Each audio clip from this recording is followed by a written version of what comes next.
So I'm there. Just while I'm on the phone, click it. It's going to start recording. Seeing that there's been a lockdown throughout the world, uh, I want to stress that this is going to be a very sort of non-technical presentation. In other words, I'm not going to go into the very fine technicalities of superannuation, but I'm just going to cover the broad spectrum of uh, items or issues that are you and I and everyone else will be experiencing with our superannuation or retirement.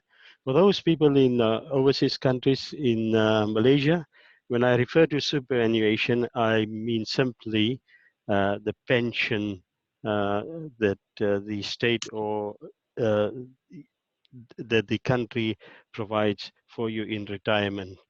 So you know that with the present crisis, a lot of challenges have arisen, and those challenges are what we call non eventualities that have not been uh, sort of accounted for, or what we call black swan events.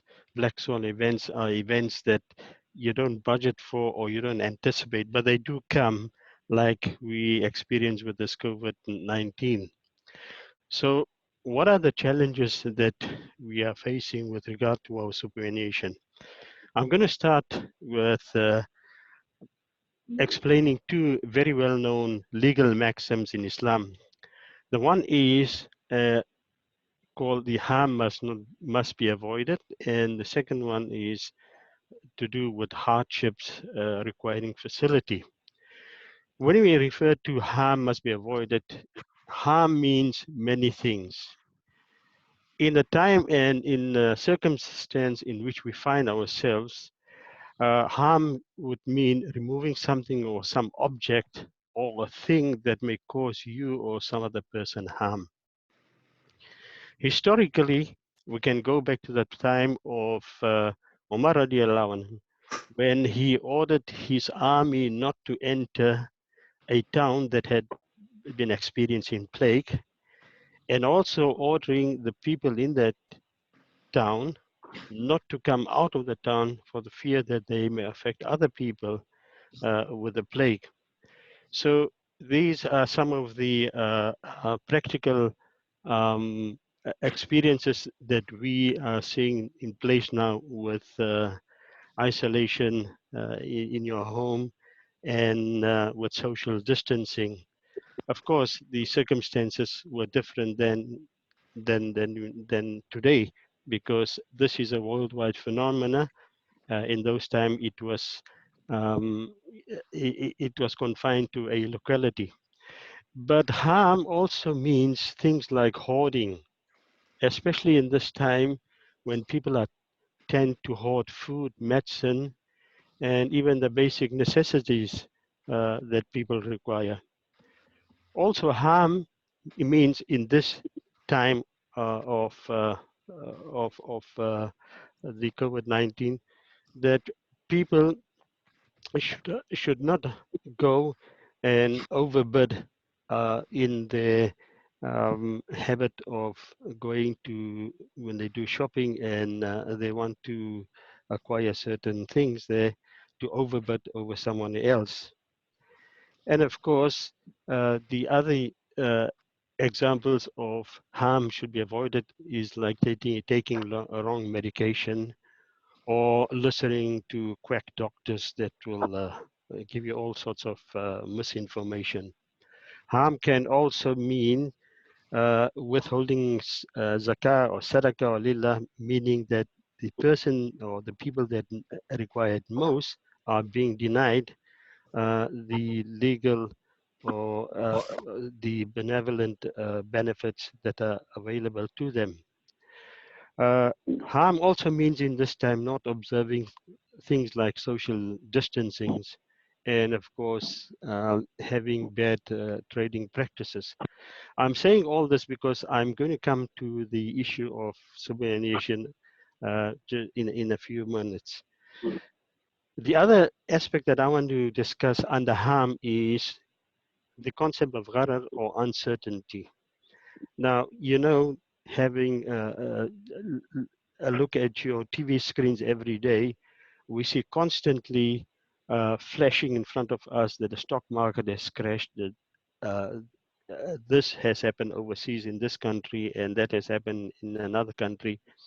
And so the whole world financial system is in such crisis that it has created uncertainty for everyone.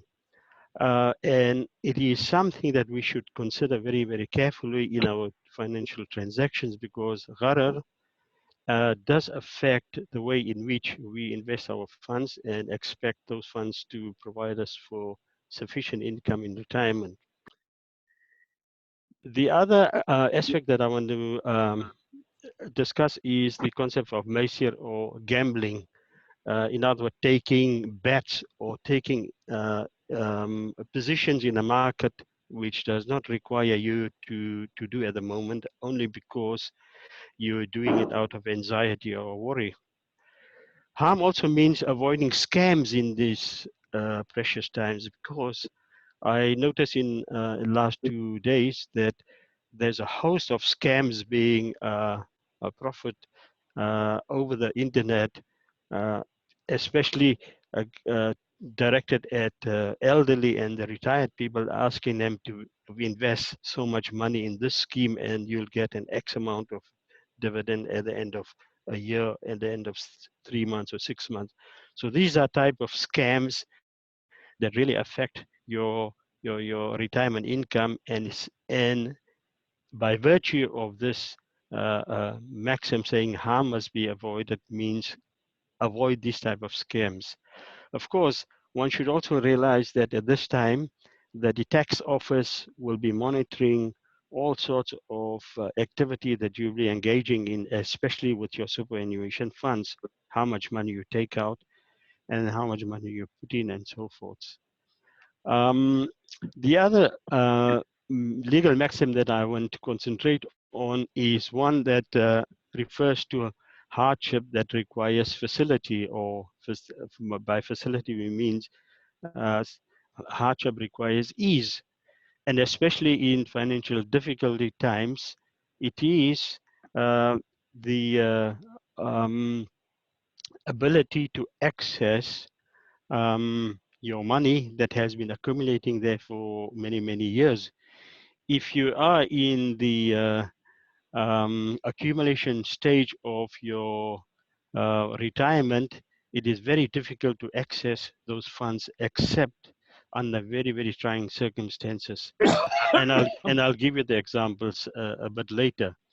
Now, hardship also means, or the facility to hardship also means that you don't need to travel as often, or that to overcome sickness you take the precautions that every ordinary person should take.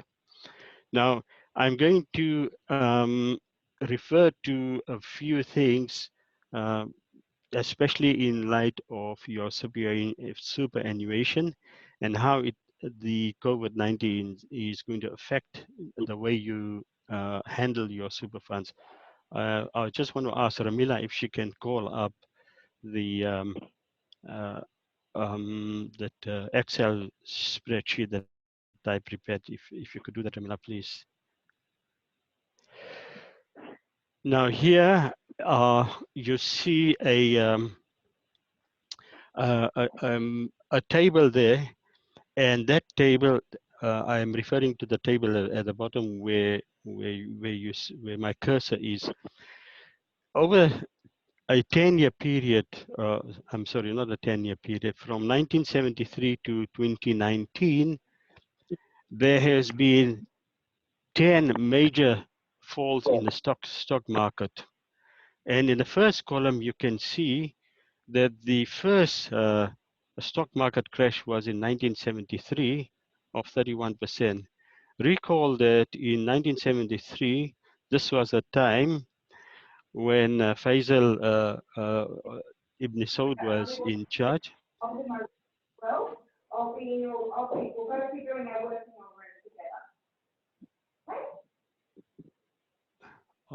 Sorry, I couldn't hear very carefully what was being said. Anyway, so Ramila is asking everyone to switch off your mics. Okay. So the first crash, 1973, was the second Gulf War. I think someone is.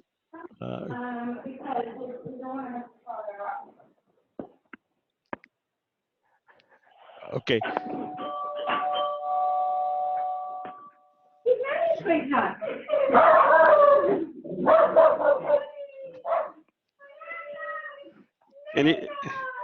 Can I ask everyone to switch off their mics, please? That's better. Okay, so there you see the table that gives you the details of all the crashes. But the column that I want to concentrate on is a fourth column that says month to recovery. You see that the first crash there was 1973. It took 20 months for the market to crash, but it then took 14 months to recover. The second one was the GFC, and it took 16 months to fall, and it took almost 4 years to recover. Now, if you go down, you'll see that these numbers get smaller and smaller and smaller until the latest crash, 2019, which I don't have on this table here. However, that said, it means that all these crashes that have occurred over this period, 1973 to 2019, there has been a recovery in the market. In other words, if all your superannuation funds were invested, or most of your money was invested in the superannuation accounts, it means that there has been recovery. In some cases, the recovery has been very, very long, like the 4 years there, and in others, very, very short. The 2020 stock market crash is going through the same patterns where the market has crashed very, very sharply in the last 3 weeks by about 20-26%, but it is showing signs of recovery. I'm saying all this because it has a great bearing on your superannuation funds that are being accumulated for you by the superannuation companies. Now, there are certain rules that one should always follow in life. One is an old rule that has been in use for many, many years by people in the past, and it is called the 1/3 rule. The 1/3 rule simply means that people in the past were not used to the sophisticated technology that we have today. So what they did was they said, okay, I have X amount of wealth with me, and so what I'm going to allocate 1/3 of that wealth, I'm going to keep in cash, another third in property or assets, and another third in stocks. Now, let me explain very carefully. 1/3 in cash means that you always have cash with you so that that cash can always help you in times of difficulties or to tide you over when there is an absolute necessity to access cash. And then the third is property or assets. You take some of your money and you put it in a house or an investments or any type of assets that will give you a return.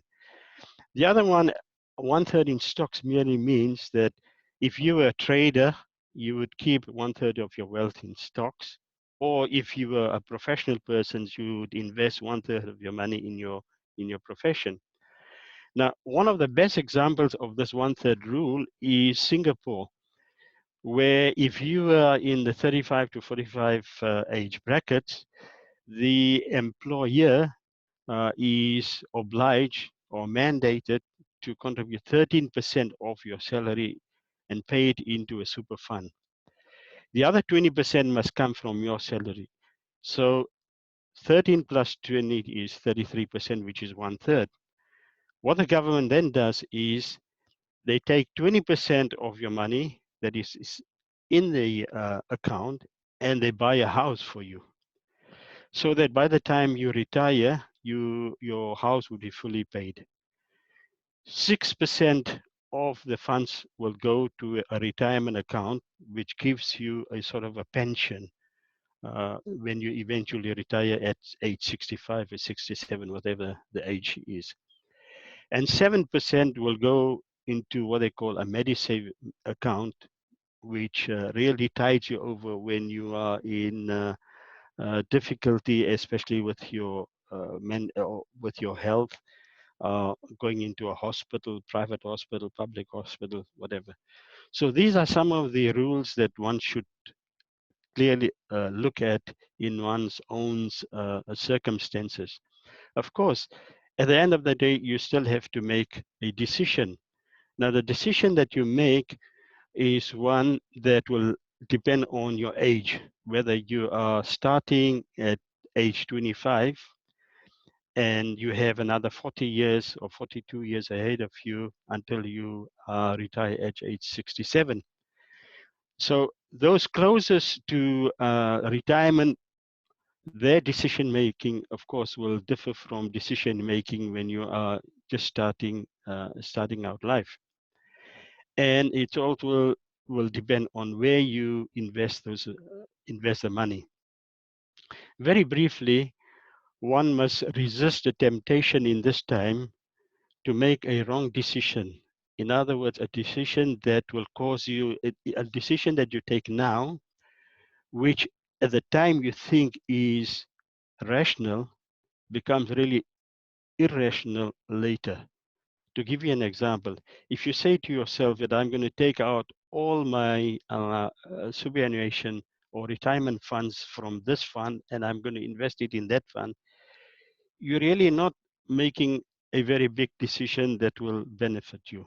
Why? Because if you make that wrong decision, it will affect the way uh, or the amount of money that you have in your super funds at the end of your retirement age. So, a few things that you should always consider is whether you should invest those funds into active or passive management. By active management, I simply mean those that have a self-managed pension or superannuation fund are active managers. If you take your money and you put it into a industry fund, they manage it on your behalf. They are becoming your passive managers. In other words, that all the decision making is left to them, and they are merely acting on um, as agents on your behalf. Now, if you were to make a decision such that you switch your funds from, let's say, uh, uh, funds that are mostly invested in the stock exchange to funds that are held in cash, it means that you are losing a lot of the returns that you would be earning from the accumulation of those or the returns of on those funds if they were invested in a stock market or in other uh, commercial enterprise or entity. If you are in the 30 or 40 year age brackets, there is a urge to check your super balances. I would advise that you don't do that, because if you do that, there will be an urge then to make a wrong decision. And you can imagine why I'm saying this, uh, because if you have a house that is fully paid, and now because the situation that confronts you is so volatile, you have to make a decision whether you must keep the house or sell the house. Obviously, the first thing that you will consider is that this is your the most stable assets in your list of in your portfolio. So you're not going to make a irrational decision by selling your house now simply because the market has fallen. You will keep on holding on to the house and wait for a time when the market recovers and then sell the house. So if you use the same logic, it means that you can you should avoid uh, taking or switching a lot of your superannuation funds from one fund to the other. And I must tell you that the industry funds in Australia are the ones that are performing the best. Yesterday, I was doing some research and I found that UniSuper, which is the superannuation funds in which a lot of the universities and other institutions have their members.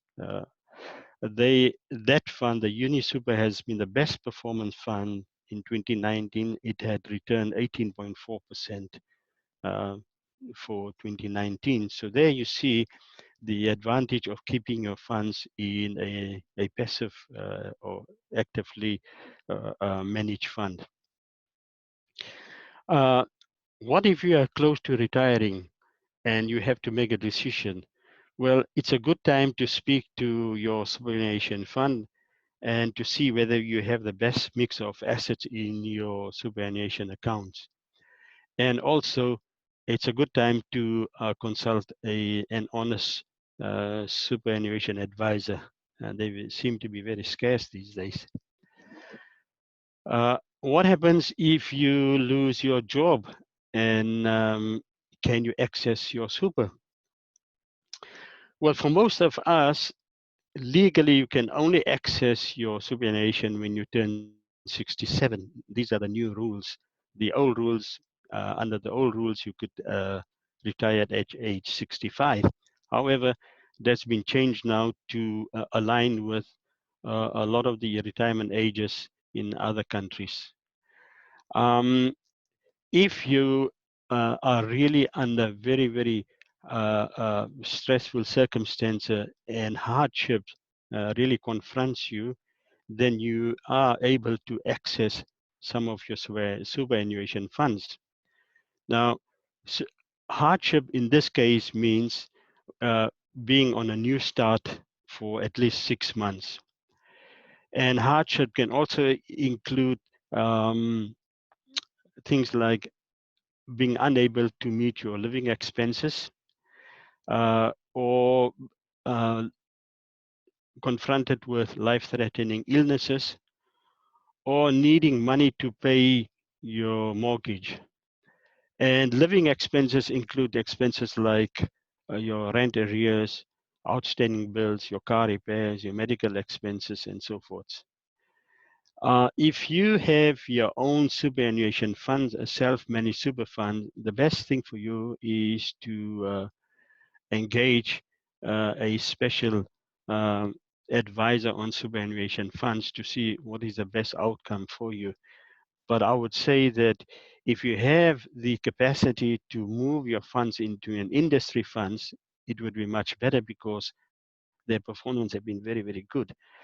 Now, it doesn't mean that you are a bad administrator. It just simply means that you don't have the means at your uh, uh, within your own sort of capacity to be able to do the job that a big fund does. In other words, they have billions upon billions of dollars to invest in the stock market or any other market, whereas you probably only have a few $100,000 to play along with. And of course, if you look at their performance over 10, 20 years, they've been performing quite well. So carefully look at a circumstance where you have all your money in a self-managed fund. What happens if you are young and you are confronted to make a decision?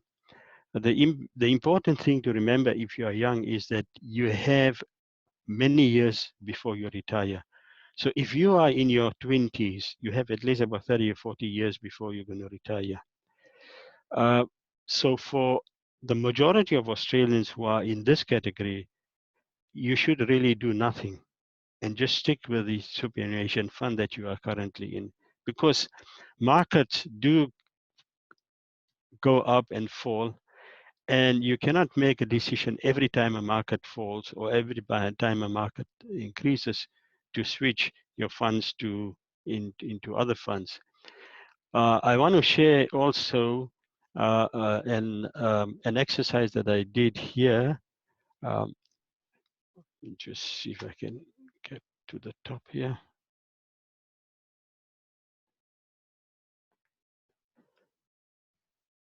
Ramila, are you able to? Ramila?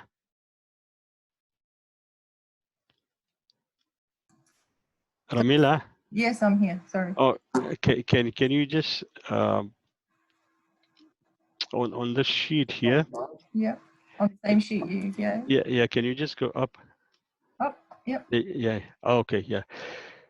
Here I've created a table here, and I'm showing you here that if you invest $10,000 today, and if you leave that $10,000 until retirement age at 10% return, then over 40 years you will have accumulated $452,000.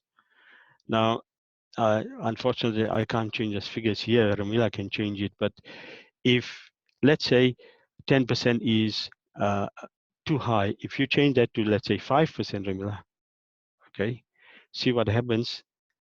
This is how much it will accumulate over 40 years. Also, you can do this exercise by constantly changing the amount invested and the time to retirement and your and rate of return. The point I'm trying to make is simply this, that you are in the market there to contribute over many, many years. And because your money is being invested and it's accumulating and it's attracting returns, those returns plus the capital that you've invested in initially does grow to a substantial sum over 10, 20, 30, 40 years in this case. The logic here is that you leave the funds to accumulate there, because if you were to make an irrational decision today to switch those funds to some other funds only in the expectation that fund A is doing better than fund B, you are really moving the funds from one manager to another manager, and you really not certain whether that manager will do a better or a worse job. So yes, the idea is if you have all your superannuation money now in a particular fund, leave it there, because stock markets will rise and fall all the time, and you're not, or you and I are not in a position to make those decisions at will. It does cost you a lot, and it does have tax implications as well. Also, there is an element that I discussed earlier of gharar. Gharar means speculation or uncertainty. If you were to say to yourself that I'm going to make this decision of switching from this fund to another fund, it's a big decision because there is an element of uncertainty, and the Sharia is very, very clear on making irrational decision, especially with highly speculative investments, which in the end can cause you harm, not today, but in the years when you most need it, and that is in the years of retirement.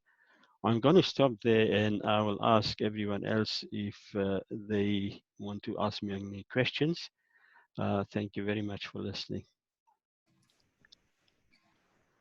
Thank you, Dr. Mahmood. If anybody's got a question, if you can just highlight, I'm sorry, this is my first time raising a hand. Under participant, you can either raise your hand or put a question in the chat room. We've got a question one here from Dr. Athar Qureshi. Says, which super fund makes halal friendly investment?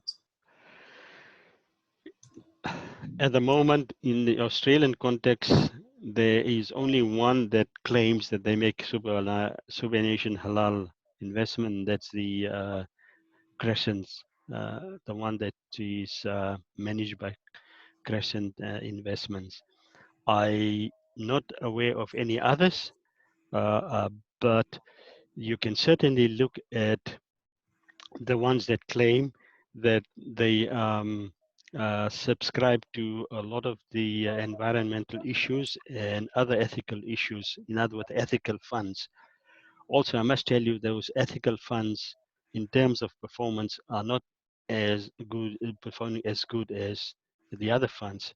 However, Dr. Arthur is quite right in raising this matter, because we, as an Islamic or Muslim community in this country, we don't have the financial um, muscle to be able to grow the funds to a stage where we can actively compete with these big funds.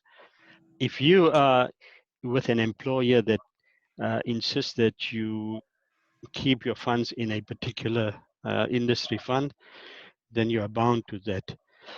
However, I would caution that with these type of decisions, that you consult someone that is very familiar with an Islamic fund or non-Islamic funds, and to then make your decision.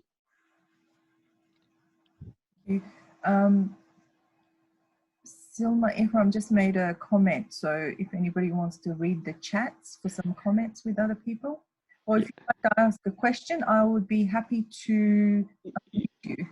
Okay, I can ask Selma's answer Selma's question there. I think Sister Selma is absolutely right. Crescent Wealth has been very, very expensive in the admin charges. I've heard this from a few people. Now, I would advise that, again, you have a chat to someone who is able to give you good advice on, where to switch your funds to from Crescent Wealth or any other fund into another fund that will be equally, um, uh, that will give you a very good return, but also look after your ethical priorities. Now, I haven't had an opportunity of meeting with UniSuper, but I'm pretty sure that if Selma were to contact UniSuper, perhaps that would be a good alternative for her.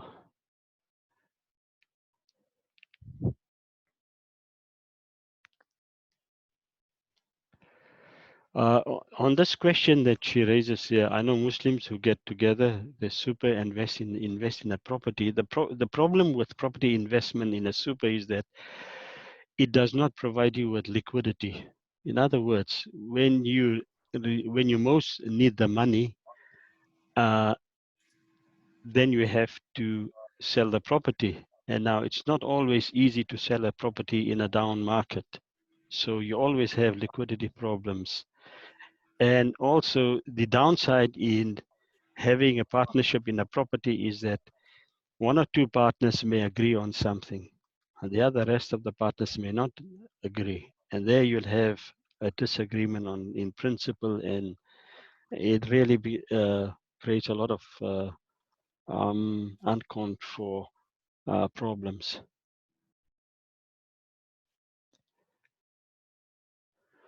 We can share, Nabil, your question.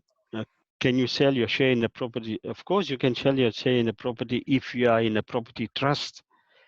If you are in a private property portfolio, that makes it very, very difficult. Like I said before, if you own a property jointly with 3 or 4 or 5 other people, you always have this property. You always have this problem of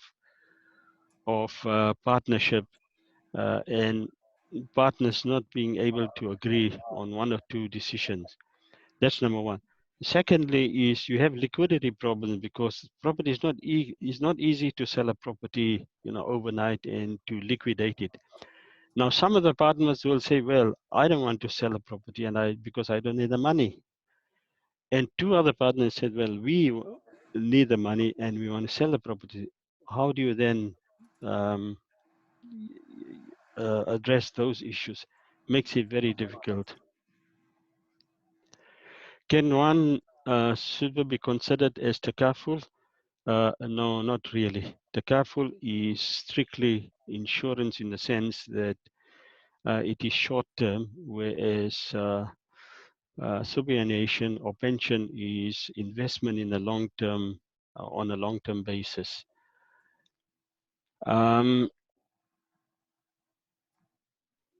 Is there a term in Islamic finance for a similar fund or superannuation fund?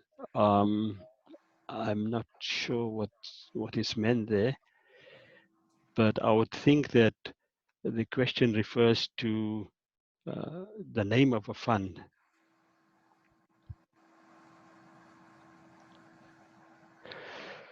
Well, here's another good question here. If the partner passes away, what happens then? This is precisely why one should avoid this type of arrangements, where, especially in properties, where you have one or two of the partners wanting out, or in this case, if the partner passes away, what do you do? Obviously, the executor of the estate will want to convert his or her share in that property to cash, in which case they'll have to force the partnership to sell the property then.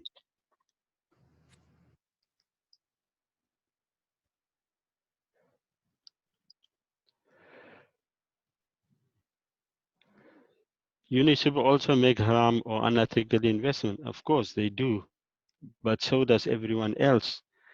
And you cannot be so pedantic in finding out exactly what aspect of their investment is halal or haram. Now, if you are so concerned about the halal and haram aspect, I'm not saying that you shouldn't, but one has to look at it very carefully. It would make it absolutely difficult for anyone then to go into a super which is, at least in the Australian context, which is 100% halal. Like I said, I only know of the Crescent Wealth Fund. I'm not sure of the others. However, there are ways of overcoming this issue of haram. What one can do is every year look at your returns, and then of the returns that you think a haram component is included in your portfolio, to make a note every year of that component that constitutes the haram portion. And then over a period of 20, 30, 40 years, however long you are in that fund, then at the end of that period, then to deduct that amount from the eventual payout. Dr. Mahmoud, I think Brother Hassan has a question. Brother? Yes. Can you hear me? Yeah, Yes. I can hear you well. Yes, thank you. I'm 74 and I'm about to retire. Yeah. You have advised people to keep their money in for the long term. What does a person who is about to retire do, especially what happened recently when everything went down? The most important attraction is to put everything in cash. What do you think? I think I addressed this earlier, but I'll go through it again. If you are very close to retirement, then you should do one or two things. First of all, have a good look at how much money you have in your fund. Secondly, go back to your super fund and ask them if they can switch some of those funds into funds that are of a short duration, but also give you a reasonable return.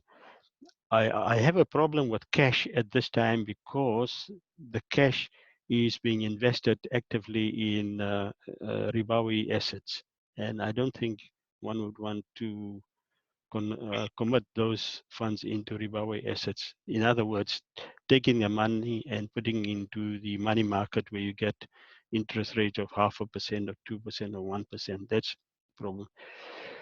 The other thing that one can do is to ask the superannuation funds if they can put it into short-term investments like property trusts, where you do get your returns from the property trusts, which are rental properties or rental incomes, and then at least that will give you some some returns. But to switch all your money into the money funds, or the funds that are get to looking only at money, I think would be a bad decision at this stage. If you only did it because you were scared of the money of the stock exchange dropping even further, then you are absolutely right in doing what you've done. But again, just remember that there won't be any returns on your money. The other thing that I must raise is that if negative interest rates come in, it means effectively that if your money is sitting in a bank or with any investment manager, they will be charging you money to keep the money in there. Whereas if you take that money and you put it into a fixed deposit in a bank, they will give you the interest. But of course, we don't have Islamic banks here where we can take our cash resources and invest it in, let's say, Sharia compliant cash funds.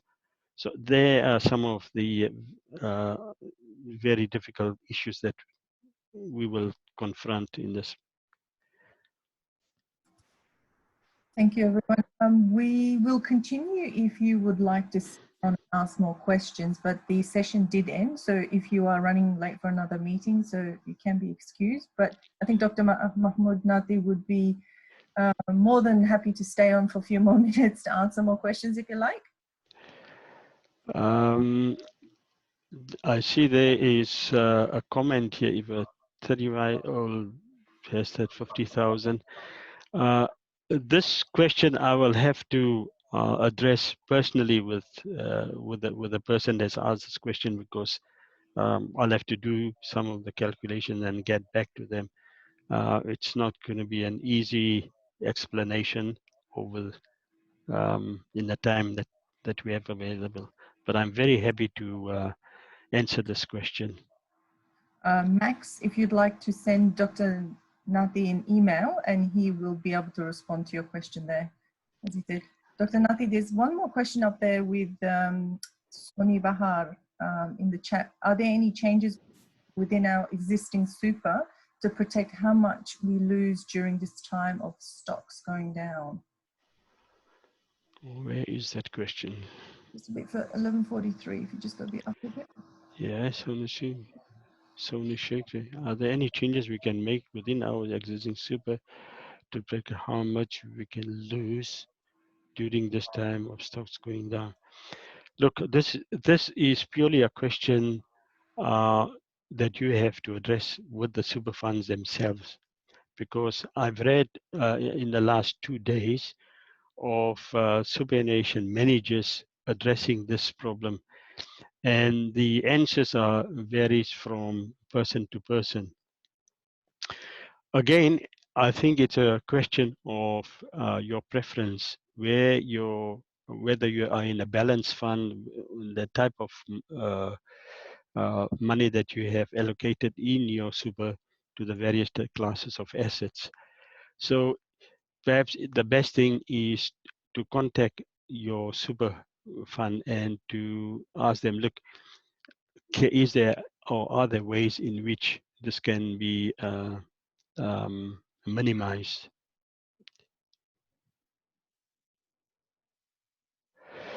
The important, Max, the importance of fees, absolutely, I agree with you. It's been a very, very thorny issues. If you invested your money in, let's say, the Vanguard funds, you'll find that their fee structures are very, very low. And even in some of the global asset managers, their fee structures are very, very low. However, I'm particularly concerned about people who are concerned about whether those returns are Sharia compliant or not.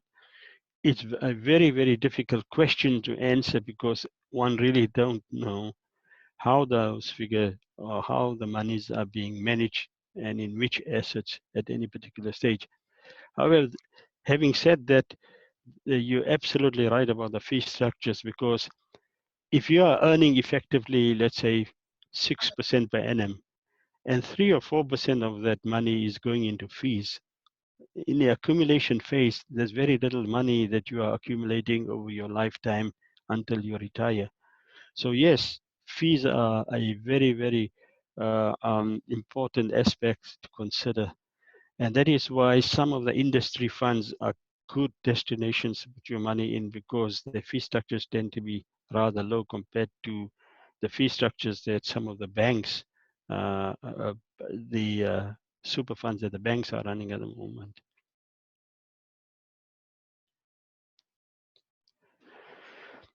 Thanks, Max. If I would ask you to just send me or email me this question here, and I'm very happy to reply to the issue that you've raised there.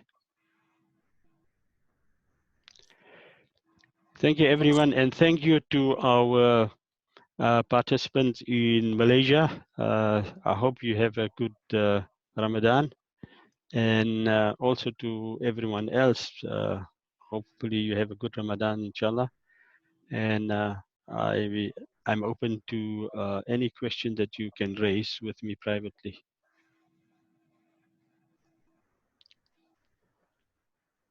Thank you everyone for taking part, and we hope to see you on a weekly basis with different topics. Oh, by the way, before we leave, I should add that our center here, the Center for Islamic Thought and Education, we are based here in Adelaide in Australia. And our center does a lot of work with communities, you know, and this series of webinars that we are conducting is to reach out to communities and to address issues that affect them. On the issue of whether you want to study at UniSA, you are most welcome to contact our office manager, Ramila, and she will give you more details. And we would like to hear from you on a regular basis on issues that you think are worthy of discussing, and we can make the time available to address those issues. Thank you.